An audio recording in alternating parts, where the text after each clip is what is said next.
The North is the oldest and largest of the Seven Kingdoms, but House Stark has not always held it. When Bran the Builder raised Winterfell and founded our line, we were vassals to the Barrow Kings, who claimed descent from the first king and thus dominion over all the first men. But after the long night, it was our house who built the wall and set the Night's Watch to guard the realms of men, whilst our king sat in his barrow. My ancestors eventually revolted, waging what singers call the 1,000 Years' War, to free our lands. Other families joined us, recognizing that the North is a cold and hard land and needed a king who served its people before himself.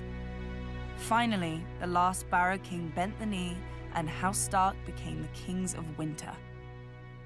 Yet we were kings in name only, for by then the North had fractured into petty kingdoms, and my ancestors would struggle to unite it again for thousands of years. Roderick Stark wrestled an Ironborn lord for Bear Island and granted it to House Mormont when he won. A younger son of our family, Carlon Stark, won his own keep after he put down a rebellion and founded House Karstark, one of the most powerful in the North.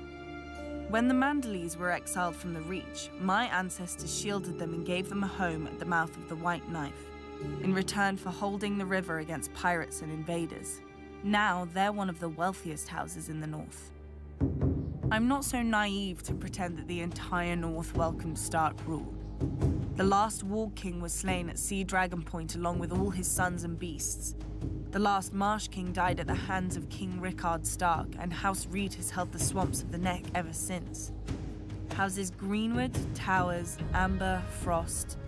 None survive today as more than names in dusty old books. But my ancestors never wanted to destroy their foes' root and stem. The Umbers of Last Hearth and the Glovers of Deepwood Motte bent the knee and became loyal vassals of House Stark. The Red Kings of House Bolton wore cloaks made from the skins of Stark princes they'd flayed, and one of the Boltons was even known as the Red Arm because he liked to plunge an arm into the bellies of captive Starks and pull out their entrails with his bare hand. The North deserved to be wiped clean of them.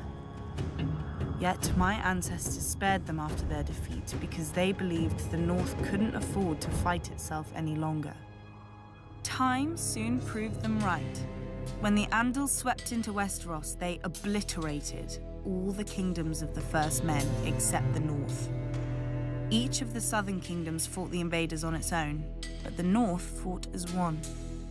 When the Andals tried to sail up the White Knife, the Manderleys fell on their ships. When the Andals tried to march an army through the Neck, the Reeds fell on their soldiers. King Theon Stark even sailed his own army to the Andal homeland for vengeance and slew hundreds of Andal warriors. When he returned, he planted their heads on spikes along our coasts, a warning to other would-be conquerors. The warning was heeded for thousands of years, until Aegon the Conqueror. The south had already fallen to Aegon and his dragons, only the north remained. My ancestor, King Torrhen Stark, marched the north down to the Trident and beheld Aegon's army, larger than Torrhen's own by half, and with 3 dragons circling overhead. Many northern bannermen wanted to attack anyway, claiming northern valor would carry the day. Others wanted to fall back to Moat Cailin and make a stand there. But Torrhen had heard how the armies of the Rock and the Reach had burned on the field of fire, and had seen the fires still glowing beneath the rubble of Harrenhal. He knelt and laid his ancient crown at Aegon's feet, and rose a king no more but Lord of Winterfell and Warden of the North. Some Northerners still sneer at my ancestor as the king who knelt, forgetting that because of Torrhen, they're alive today to sneer. Their ancestors didn't leave their burned bones at the Trident, and their twisted swords didn't fill Aegon's new throne. Now many say that House Stark is dead and gone, and House Bolton holds the North. But the North remembers who united it. The North remembers who defended it, and the North remembers who stole it. Long ago, my ancestors spared the Boltons, trusting their oaths of fealty. I shall correct that mistake. Even the North can forget when there's nothing left to remember.